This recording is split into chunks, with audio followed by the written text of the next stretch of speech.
For years, he was her only bridge to his family, her only voice in a bitter war. We watched Sumit Singh stand between his American love, Jenny Slatten, and his traditional Indian parents, Sana and Anil.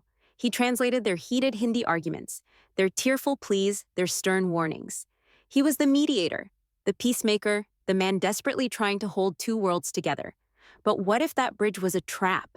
What if the translator was secretly a traitor? For years, we accepted his version of events. We saw Jenny's confusion and Sumit's strained face and assumed he was doing his best, softening the blows to protect the woman he loved. But new, exclusive analysis from linguistics experts and professional translators suggests something far more sinister. This wasn't about softening the blows. This was about control. This was a calculated campaign of linguistic gaslighting designed to keep Jenny isolated, confused, and completely dependent on him. If you're ready to learn the shocking truth behind the words we never truly heard, a truth that reframes everything we thought we knew about this relationship, then hit that like button right now. And make sure you subscribe and turn on notifications, because our investigation has uncovered a pattern of deception so profound, it will change the way you watch this show forever.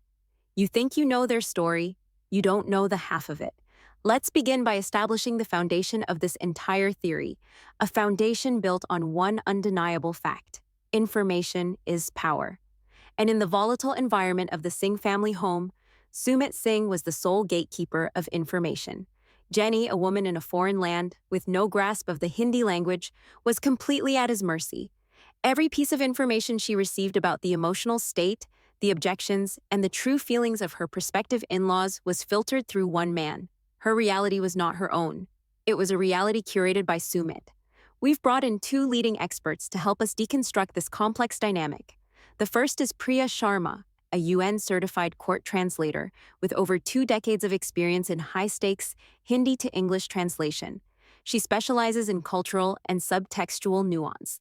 Our second expert is Dr. Alistair Finch, a sociolinguistics professor from Cambridge University, whose work focuses on language as a tool of power and control in interpersonal relationships.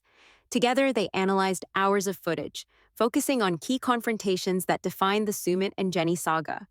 What they found was not just a series of poor translations, but a deliberate, systematic rewriting of reality. Let's travel back to one of the earliest, most memorable confrontations. It's a scene etched into the memory of every 90 Day Fiance viewer. Jenny and Sumit are sitting on a couch facing a furious Sana and a stoic Anil. The air is thick with tension. Sana is speaking passionately, her hands gesturing wildly, her voice filled with a palpable sense of anguish and anger. Jenny looks on, her face a mask of anxiety, searching Sumit's eyes for meaning. Sana finishes her tirade, her chest heaving. Jenny turns to Sumit, her voice trembling slightly. What did she say?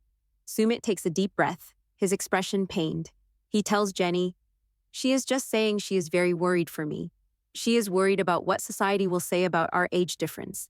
She says a mother is always concerned for her son's future, and this is very difficult for her." On the surface, this translation seems plausible. It's a mother's concern, filtered through a cultural lens. Jenny nods, her expression softening with a flicker of empathy.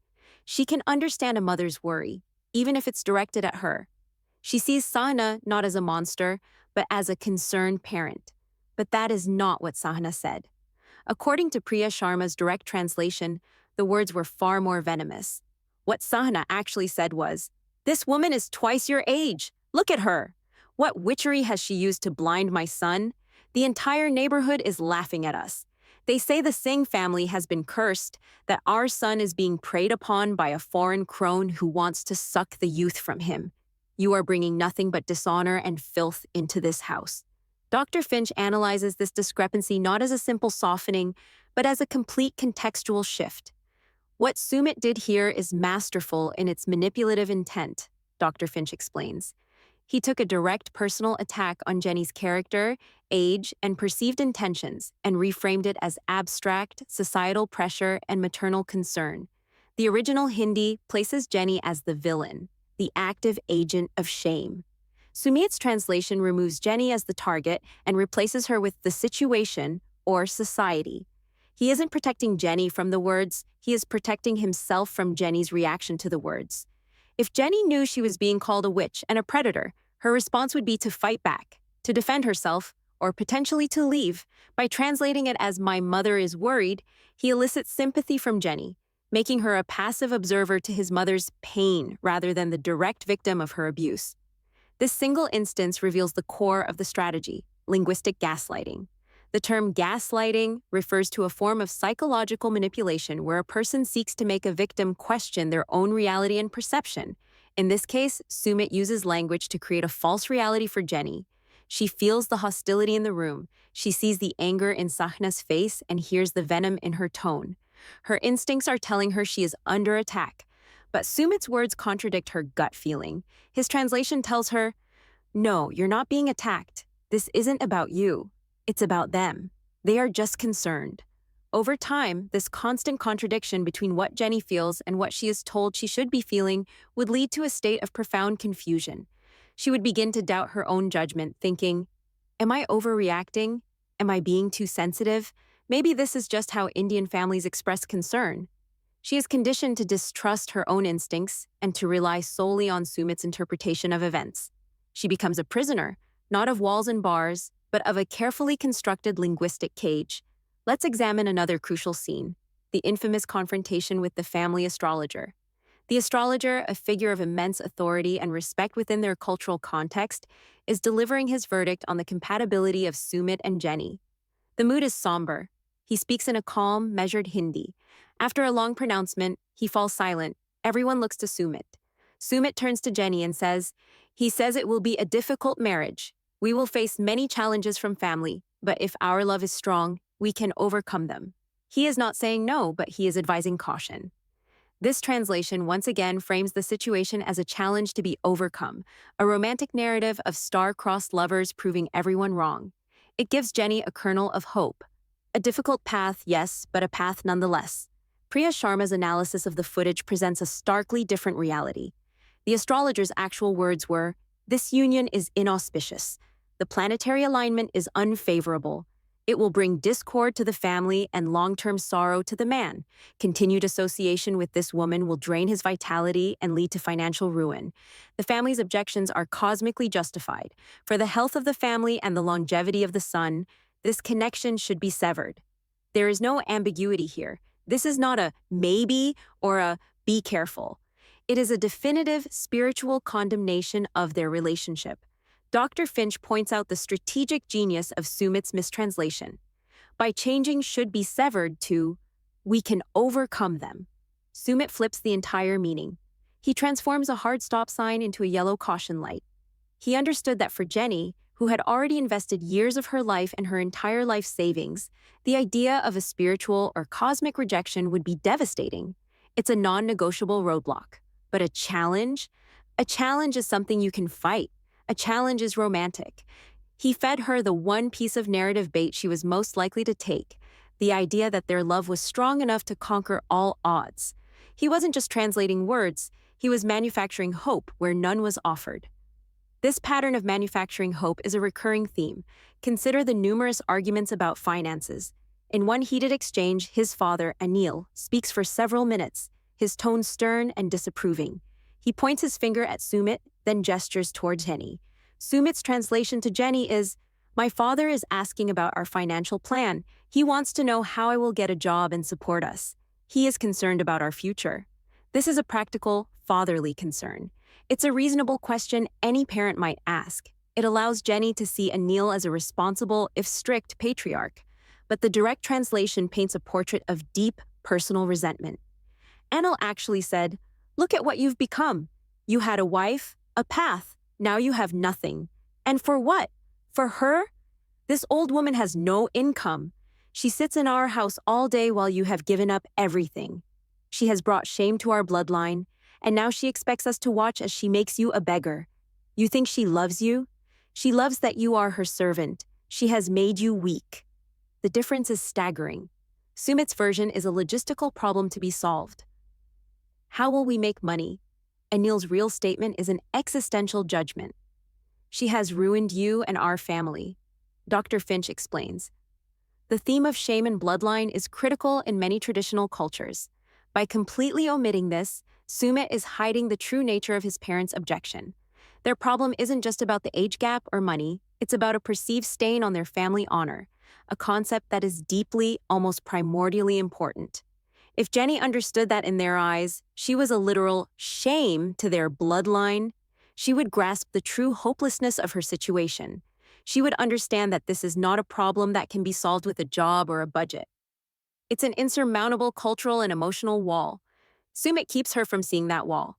He lets her believe it's just a fence she can climb if she tries hard enough. This calculated deception extends beyond just the big dramatic fights. It permeates the small, everyday interactions, creating a constant, low-level hum of disorientation for Jenny. A moment at the dinner table, for example. Sana mutters something in Hindi under her breath after Jenny takes a second helping of food. Jenny looks up, sensing the disapproval. "What?" she asks Sumit. Sumit forces a smile and says, "Nothing. She just said she is happy you are enjoying the food." Priya Sharma, reviewing the clip, clarifies that what Sana actually muttered was, "She eats like she has been starving for a month. No wonder she has no money." A small, cutting remark is transformed into a compliment. A moment of passive aggression is presented as an act of hospitality. Dr. Finch argues that these micro-mistranslations are perhaps even more insidious than the major ones. The big lies in the heat of an argument can be dismissed as Sumit trying to keep the peace, he states. But the constant, small-scale alterations to reality are what truly erode a person's sanity. It's 1,000 tiny paper cuts. Jenny is in a house where the emotional temperature is constantly hostile, yet her translator, her only guide, is telling her the room is warm and comfortable. She starts to think the problem is with her own thermometer. She can't trust her perceptions of social cues, of tone, of body language, because Sumit's words are always telling her a different story. This is the very essence of making someone dependent. You destroy their confidence in their own ability to navigate their environment, forcing them to cling to you as their sole interpreter of reality. The evidence of this pattern is overwhelming. Scene after scene reveals the same tactic. Anil's statement, translated by Sumit as, "This is difficult for our family," is actually, "She has brought a circus of shame to this family. Our name is mud in this community." Sana's tearful plea, translated by Sumit as, "I just want my son to be happy," is actually, "I would rather see my son alone for the rest of his life than married to that woman. It would be a living death." A comment from Sumit's brother Amit, translated as, "I am just worried about you, bro," is actually, "You are a fool. You are throwing away your life, and you are tearing this family apart for her." In every single instance, the raw, personal, and often cruel nature of the insults directed at Jenny is surgically removed. The objections are reframed as abstract, impersonal concerns about society, finances, or a parent's general anxiety. Sumit isn't just a bad translator, he is an expert propagandist for his own narrative. And what is that narrative? That he is the tragic hero, caught between the woman he loves and the family he must honor. He is the victim in this story, the one bearing the heaviest burden. This narrative serves a crucial purpose. It absolves him of responsibility. He doesn't have to be the one to tell Jenny the harsh truth that his parents will never, ever accept her. He doesn't have to face the potential consequence of that truth, which might be Jenny leaving him. Instead, he creates a perpetual state of limbo. He keeps the carrot of parental acceptance dangling just out of reach, always a possibility, always something they can work towards. They're coming around.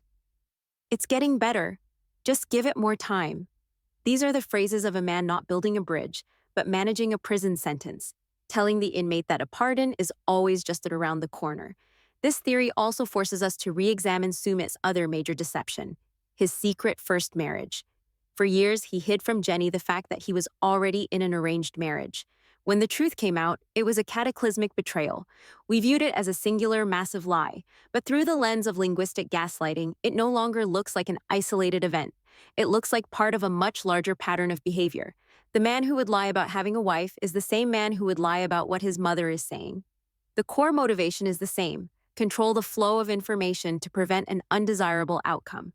He withheld the information about his marriage to keep Jenny from leaving him. He withholds the true meaning of his parents' words to keep Jenny from leaving him. Deception is not a bug in his system. It is the operating system itself. He has shown time and again that he is willing to construct an elaborate false reality and invite Jenny to live in it, as long as it means he doesn't have to face the consequences of the real one. This brings us to a difficult but necessary question. What is Jenny's role in all of this? Is she purely a victim? Or is there an element of willful ignorance at play? It's an uncomfortable thought, but one Dr. Finch insists we must consider. For this kind of long-term manipulation to work, the victim often has to be, on some level, a willing participant, he suggests. The truth of her situation, that she is in a country where her partner's family despises her with a profound passion, that her partner has a history of monumental deceit, and that her prospects for a happy, integrated life are virtually zero, is an incredibly painful truth to accept. The lie, however, is much more palatable. The lie says, they're just traditional. He's trying his best. Our love will conquer all. It is entirely possible that Jenny, on a subconscious level, preferred Sumit's comforting mistranslations to the devastatingly harsh reality. Accepting his version allowed her to continue investing in the relationship, to justify the sacrifices she had made. To admit she was being manipulated would mean admitting her entire life for the past decade was built on a foundation of lies. That is a terrifying prospect for anyone. This doesn't absolve Sumit. He is the architect of the deception. But it adds a layer of tragic complexity to Jenny's psychology. She is trapped not only by his lies, but possibly by her own need to believe them. Every softened translation, every manufactured piece of hope, was a lifeline she clung to in a sea of hostility. Sumit knew this. He knew her desperation and her isolation, and he exploited it to maintain the status quo. He created a bubble, a fragile ecosystem where he and Jenny could exist, protected from the acid rain of his family's true feelings. But bubbles, by their very nature, are destined to pop. And the pin was about to arrive, not in the form of a family friend or a nosy neighbor, but in the one person Sumit never factored into his complex web of control, Jenny's own daughter. Christina was coming to India. She was an outsider, not yet acclimatized to the toxic air in the Singh household. She was not a part of Sumit's curated reality, and she was about to bring with her the one thing Sumit's entire system of control could not withstand: an objective, impartial, real-time translator right in the palm of her hand. The fortress of lies Sumit had so painstakingly constructed over a decade was about to face a technological siege, and the reckoning would be broadcast for the entire world to see. The years of carefully crafted narratives were about to be undone by a single shocking moment of technological truth. Sumit had controlled the past and the present, but he had not planned for a future where his deceptions could be exposed in an instant. The most explosive confrontation was yet to come. The arrival of Christina was like the introduction of a new chemical into a volatile, long, stagnant experiment. For years, the elements within the Singh house had settled into a toxic but stable equilibrium. Sana and Anil's rage, Jenny's hopeful confusion, and Sumit's manipulative translations acting as the buffer solution that prevented a complete explosion. Christina was a catalyst, an agent of change who had not been slowly conditioned to accept the strange atmospheric pressure of the home. She arrived with fresh eyes and, more importantly, fresh ears. She saw her mother, a vibrant and independent woman in America, reduced to a state of perpetual anxiety, walking on eggshells in a home that was not her own. She saw the open disdain on Sahna's face, a look that transcended any language barrier, and she saw the way Sumit would intercept that look with a placating smile and a gentle, whispered mistranslation. From the moment she stepped through the door, Christina was suspicious. She had not lived through a decade of gaslighting. Her instincts were still sharp, her reality thermometer perfectly calibrated, and she could feel, with a chilling certainty, that the emotional temperature in the house was far more frigid than the official reports from Sumit indicated. The first few days of her visit were a masterclass in Sumit's art of deception. There were small comments, sideways glances, and mutterings in Hindi that Sumit would wave away as insignificant. "Oh, my mom is just asking if you want more tea," he'd say, after Sana had hissed something that made the hair on Christina's arm stand up. "My father is just talking about the cricket match," he'd explain, when Anil's tone was clearly one of bitter complaints. Christina watched, and she waited. She saw her mother accept these explanations with a practiced, weary nod. She saw the flicker of doubt in her mother's eyes, a doubt that had been systematically extinguished over thousands of interactions just like these. Jenny had been trained to believe the translation over her own intuition. Christina had not.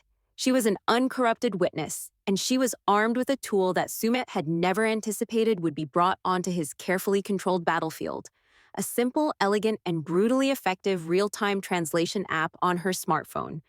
It was a digital key, capable of unlocking the linguistic cage her mother had been living in for a decade. The confrontation, when it came, was not born of a major dramatic event. It was born, as most domestic explosions are, from 1,000 small accumulated pressures. The trigger was something mundane, a discussion about the household chores. Jenny had been cooking and cleaning, trying to earn her place, to prove her worth as a wife in a household that refused to see her as one. Sana began speaking, her voice low and simmering with resentment. She spoke for a full minute, her words directed at Sumit but her eyes burning holes into Jenny. It was the same script they had all played out 100 times before. Sana would vent, Sumit would absorb, and Jenny would wait for her curated reality to be delivered. As Sahna spoke, Christina discreetly activated the app on her phone, placing it on her lap beneath the table. The screen began to fill with cold, hard text. Jenny, conditioned by habit, looked to Sumit. He put on his familiar pained expression, the look of a man caught in the middle. He let out a heavy sigh. "My mother is saying," he began, his voice laced with practiced weariness, "that she is getting older and it is hard for her to manage the house alone. She is appreciative that you are helping, but she is worried that the dynamic in the house is becoming confusing. She just wants us to all be clear on our roles." It was a classic Sumit translation. It took an aggressive complaint and reframed it as a logistical issue of roles and dynamics. It painted Sanna as a reasonably concerned matriarch struggling with a new situation. It was a complete and utter lie. Christina's heart was pounding. She looked from the text on her phone to Sumit's face and then to her mother's, who was already beginning to nod in understanding, preparing to absorb this gentle, reasonable critique. Before her mother could speak, before the lie could settle and solidify into another layer of accepted reality, Christina stood up. Her chair scraped against the floor, a sound so sharp and unexpected it made everyone flinch. The room fell silent. "Wait," Christina said, her voice shaking with a rage that was cold and precise. "That's not what she said. That's not what she said at all." Sumit froze. A flicker of pure, unadulterated panic flashed across his eyes. It was a look Jenny had never seen before. Not during the reveal of his secret marriage, not during the screaming matches with his parents. This was different. This was the look of a puppet master whose strings had just been severed in front of a live audience. "Christina, what are you talking about?" he stammered, trying to regain control. "This is a private family conversation." "It stopped being private when you started lying to my mother's face," Christina shot back, her voice gaining strength. She looked directly at Jenny, whose face was now a canvas of utter confusion. "Mom," Christina said, her voice softening slightly but losing none of its intensity. "She didn't say she was worried about roles.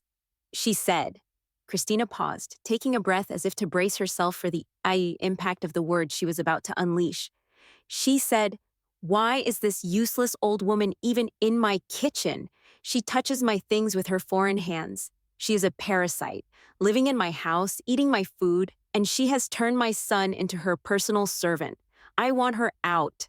The silence that followed was not just an absence of sound. It was a physical presence. It was a vacuum that sucked all the air out of the room. Jenny's face went pale. The words, parasite, useless old woman, servant, hung in the air, brutal and undeniable. For a decade, she had felt the ghostly sting of these sentiments, the invisible wounds from attacks she could sense but never prove. Now, here they were, laid bare, given voice not by the woman who uttered them, but by her own daughter. She looked at Sana, whose face was a mixture of anger and confusion. She looked at Anil, who sat rigid and silent, and then she looked at Sumit. And in that moment, the entire edifice of their relationship crumbled. It wasn't just this one lie.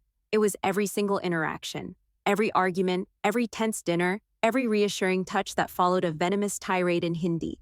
It all came rushing back to her, but this time it was recontextualized, cast in the horrifyingly clear light of the truth. She remembered every time Sumit had told her, "She's just concerned." She now knew the word was likely disgusted.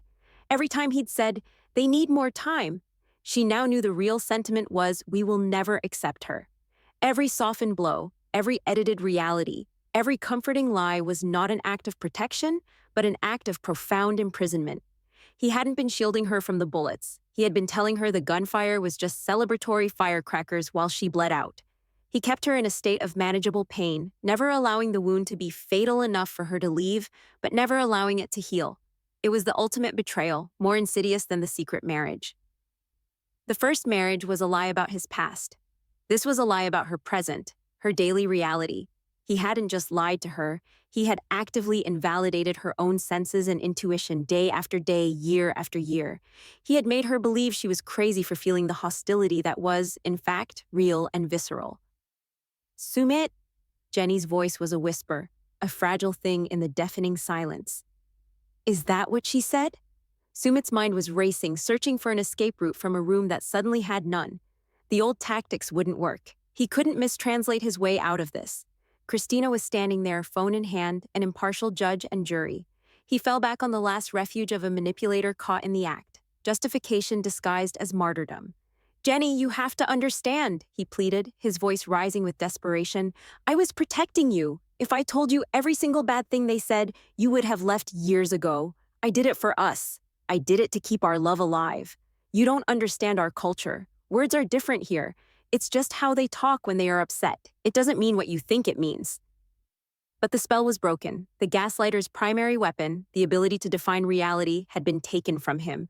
Don't you dare talk to me about culture, Christina spat, stepping forward. Culture is not an excuse for cruelty, and it's certainly not an excuse for you to lie and manipulate my mother. You weren't protecting her. You were controlling her. You kept her weak and confused so she would have to depend on you for everything. You needed her to believe that this situation was manageable, that there was hope, because you were too much of a coward to face the truth yourself, that you are a man who has neither the courage to stand up to his family nor the decency to let my mother go. Now Christina turned her phone towards Sana and Anil. Using the app's voice function, it spoke her next words in clear, translated Hindi. Your son has been lying to all of you. He tells you one thing, and he tells her another. He's been playing a game with everyone's lives. Sahna and Anil looked stunned, not just by the accusation, but by the disembodied voice speaking their language from a small, black rectangle. For the first time, the communication lines were open. The gatekeeper had been overthrown. The rest of the argument was a brutal, chaotic affair. Every venomous phrase from Sana was now met with a real-time translation from Christina. The buffer was gone. Jenny was exposed to the raw, undiluted truth of her in-laws' feelings.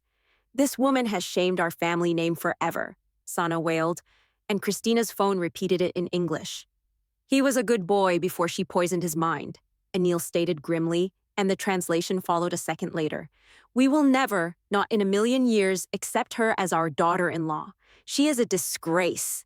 The words, finally heard as they were intended, were like physical blows to Jenny. There was no more room for misinterpretation, no more space for hopeful delusion. This was not a problem of cultural misunderstanding.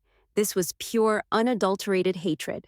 Dr. Alistair Finch would later analyze this moment as a catastrophic failure of a manipulator's core strategy. Sumit's entire system was predicated on being the exclusive conduit of information, Dr. Finch explains in our exclusive interview. The introduction of an independent, objective translator didn't just expose a single lie, it delegitimized his entire role. He was rendered obsolete. More than that, he was exposed as a fraud.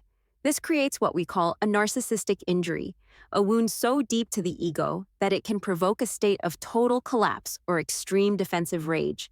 His panicked attempts to justify his actions by claiming he was protecting her are classic. The manipulator reframes their control as care. I lied to you for your own good, is the foundational statement of emotional abuse. He wasn't protecting Jenny from his parents' venom, he was protecting his relationship from Jenny's reaction to his parents' venom. It was an act of profound selfishness disguised as selfless protection.